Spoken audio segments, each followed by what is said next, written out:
Hi everyone, my name's Lisette, and in today's video I am going to show you a very basic, straightforward, dairy-free vanilla cake.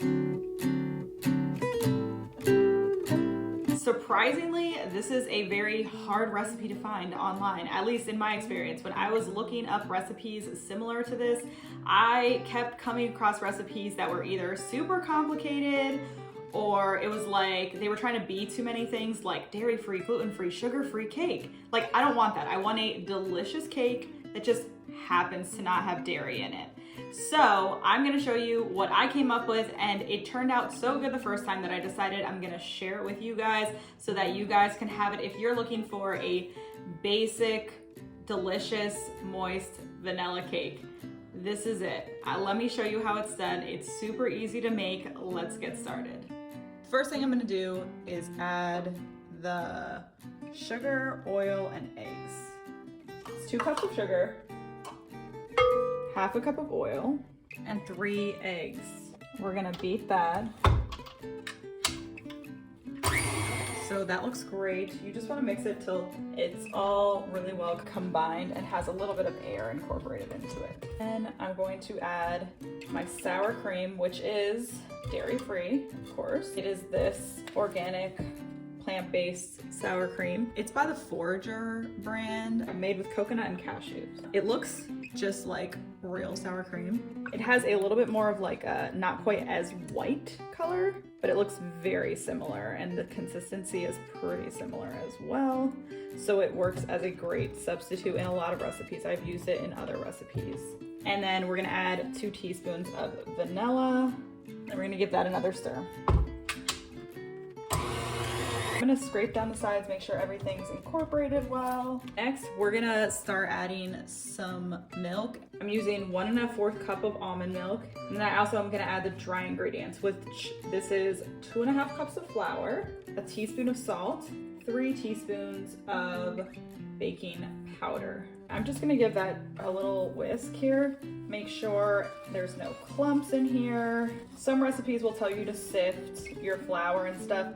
I don't typically actually sift it. I usually just mix it with a whisk because that does more or less the same thing. And also when you measure the flour, just make sure not to pack your measuring cups. You just wanna like spoon the flour into them so that it's nice and light. We're gonna start adding this and the milk. We're gonna do about half and about half of the milk. Not exact or anything, just eyeball that. And then mix that on pretty low so that it's just incorporating. When all the flour like is not visible on the top, then you're ready. It's just a couple seconds, honestly, like maybe 15 seconds or something. Scrape the sides and add more flour and more of the milk. I'm just gonna add the rest. That looks really good. Let me scrape down the sides, make sure all that flour got incorporated. You don't want to overmix cake, so I'm gonna leave it at this. This looks great. Everything looks really well combined. So I'm just gonna take this off and pour the cake into a 9x13. The 9x13 is sprayed with cooking spray.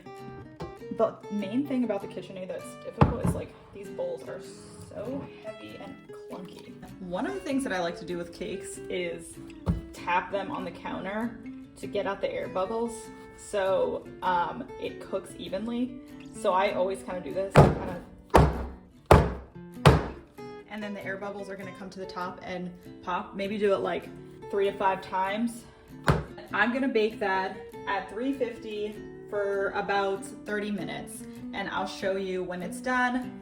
And I'm also going to make a frosting for it. All right, the cake is finally cool. It's been a couple hours.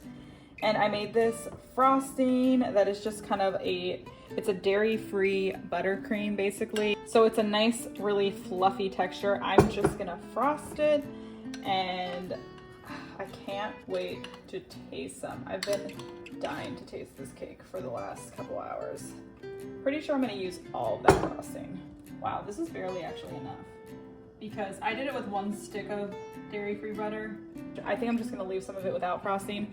My dad's not really a frosting fan, so he'll probably be happy to have some with no frosting. that's as far as I'm gonna go with the frosting, which is kind of hilarious. And I'm gonna cut a piece out and serve it. Look at this cake. Yum, it's so fluffy and moist. Not enough frosting though. I'm gonna be doubling that recipe next time I make this cake. Oh my gosh, I cannot wait to try this. Now it's time to taste this cake. Look at how good that looks. Oh my goodness. It's so light and fluffy. Doesn't seem weird by any means. Like half the other recipes I felt like were going to be. It's just perfect. I love cake, guys. Do you love cake? It's one of my favorite desserts, probably. It's so freaking good. It's really got like such a nice, moist, fluffy consistency. It's perfect. Even if you're not dairy-free, I definitely think you should try this recipe. You could do it with regular sour cream also. It doesn't have to be the dairy-free one. It'll still turn out great. Maybe it will turn out even better. I don't even know. But this is so good. And then with the chocolate frosting, like a rich, fudgy chocolate frosting, it's so good. You definitely have to try this recipe. It is so amazing. Oh my goodness, it's so good. I'm looking at it right here in front of me and I'm sad I'm not eating it. I hope you guys try this one out, and if you like it, let me know in the comments. I'd love to hear from you. And if you like videos like this, learning tried and true recipes from me, testing out new recipes, tasting new foods, then subscribe for new videos here every single week. I hope you guys have a great day wherever you are. Thanks so much for watching. I'm definitely gonna eat this whole piece, like right now. A lot of times when I do the videos, I'm like making a few things. So I'm usually just eating a couple bites and then moving on to the next things I have to do.